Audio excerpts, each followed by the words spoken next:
জাতীয় পার্টির কেন্দ্রীয় কার্যালয়ের সামনে আওয়ামী লীগ বিরোধী মিছিল চলাকালীন সময়ে গণ অধিকার পরিষদ ও জাতীয় পার্টির নেতা কর্মীদের মাঝে হামলা পাল্টা হামলার ঘটনা ঘটে। ২৯ আগস্ট এই সময় মারাত্মকভাবে আহত হন গণ অধিকার পরিষদের সভাপতি নুরুল হক নূর। ওই হামলার সময় লাল রঙের টি শার্ট পরা এক যুবক তাদের পর নির্দয়ভাবে লাঠিচার্জ করেন, যা এরই মধ্যে সামাজিক মাধ্যমে ছড়িয়ে পড়ে। এরপরই অনলাইন অফলাইনে একটাই প্রশ্ন, কে এই লাল টি শার্ট পরা যুবক? নুরুল হকের উপর হামলা চালিয়েছে সেনাবাহিনীর কতিপয় সদস্য। জাতীয় পার্টির কেন্দ্রীয় কার্যালয়ের সামনে গণ অধিকার পরিষদের আওয়ামী লীগ বিরোধী মিছিল চলাকালে উভয় পক্ষের নেতাকর্মীদের মাঝে আমলা পাল্টা হামলার ঘটনা ঘটে।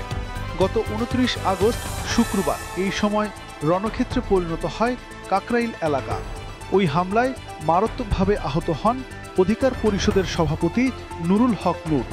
ওই হামলার সময় লাল রঙের টি শার্ট পরা এক যুবক তাদের পর নির্দয়ভাবে লাঠিচার্জ করেন, যা এরই মধ্যে সামাজিক মাধ্যমে ছড়িয়ে পড়ে।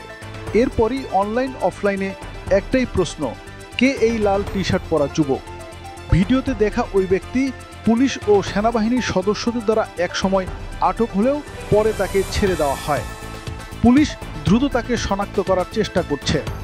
গণ অধিকার পরিষদের নেতাদের অভিযোগ, মিছিলে জাতীয় পার্টির কর্মীরা হামলা চালিয়েছে। ওই ঘটনার প্রতিবাদে রাতে কাকরাইলে মশাল মিছিল বের হয়।